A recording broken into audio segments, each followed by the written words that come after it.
Well, we're going to get back to that exclusive sit-down interview with Chief Curtis Baker on the accusations against his department in Reynoldsburg. Here's Brian Somerville. It started on Facebook, a post made by him. I can recognize when the bully is being the bully. They've been the bully for a long time. Reynoldsburg police officer Ricardo Thompson, citing intolerable working conditions within the department, was resigning. Well, law enforcement pretty much picked me. Police work, his life's calling, but says RPD leadership made things difficult. Is this a management problem? Yes. Is this It's a management leadership problem? Is this a racism problem? It's all of the above. When you hear those kind of allegations in your department, your thoughts? Well, it's disappointing. You never want to hear allegations like that.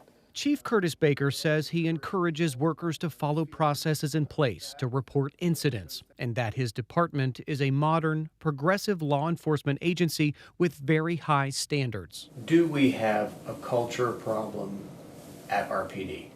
So I don't believe so. According to the mayor's office, 24 officers have left RPD since 2019. Some moved for other jobs, others retired, and 12 resigned. The department is at 68 officers and is budgeted for 70. The chief says the shortages are not putting a strain on responding to any calls, and that retirements and resignations since COVID have been an ongoing issue for departments across the country. But other officers... It's life within the PD that's killing them. It's what's dragging them down. say people are being forced into retirement or resignation. Brian Marvin... Yes, I did. resigned in June after 25 years. I am not one who doesn't play ball. I just need to be respected and need to be given dignity while I'm at work. He says when a new administration came in 2018, things became increasingly uncomfortable. He fielded concerns from officers, from dissatisfaction, a lack of respect, and being underappreciated. I did the steps you're supposed to do. I went to HR.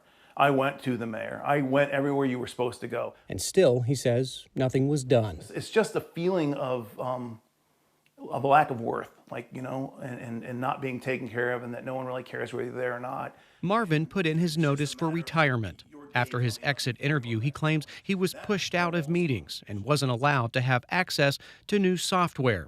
He was forced to resign after he says information during his exit interview was spread out of context to other officers. And by that point, I had enough. I did. I let go. But is it not okay for the chief to talk to to people who have subordinates to let them know this is how people are feeling? Is that not okay? It is fine in the way you should do it, and the way it was conveyed back to me. They were versions of the things that I had said.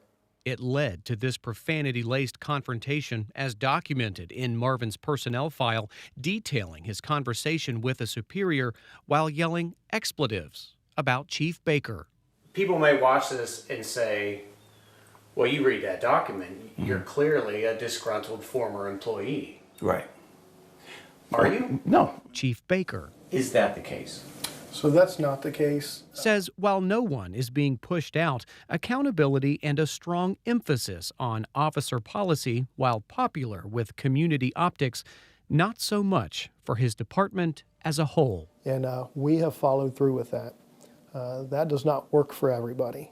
There are some people that can't follow policies. What I'm proud to say is most officers can. Reynoldsburg Mayor Joe Begeny. Are you aware of any hostile working environment allegations within RPD? Now I am, yes. Took office in January of 2020. If there are things that are going on that I need to know about, you have to bring it to my attention, because if I don't know about it, there's nothing I can do. Last month, his office put out findings from a department-wide survey conducted by an outside organization.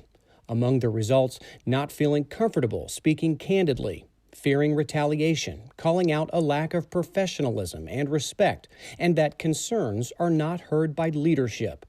While Begeny and RPD work through next steps to right those concerns, he wants officers to know retaliation will not be accepted. And I'm not going to tolerate it. The chief doesn't feel that that is happening, but if the perception is there, those are things that we need to address. The perception is there. 6 current RPD officers wanting to remain anonymous sent letters through text messages to 10 TV, highlighting, among other things, what they call the arrogant and short-sighted leadership from the chief and deputy chief, and how their actions have killed morale. Another says leadership is run by a dictator. Another says Chief Baker is simply a poor leader. Another officer says within the department, there's no trust. Why are you talking to me? Why am I talking to you? Because I still get texts to this day from people that are working there, from my former staff, from officers who are in a bad way. Begeny says after a troubling few years internally, the number one focus has been accountability. He knows different leadership can open the door to pushback. That's why this survey and the steps the city now has to determine are crucial to getting everyone back on track. Hypothetical. Yeah. What if it is leadership? Do we get rid of leadership? I think that's when you're looking at different evaluations of things. If we're still dealing with the same exact issues 6 months from now, a year from now, and we've taken a number of steps that have gone a certain way and just nothing is changing, then we're going to have to reevaluate it this time. When you hear that, what do you think? Well, I was disappointed with that statement. I've had many conversations with the mayor about the direction of the agency, and I think we're moving in the same direction.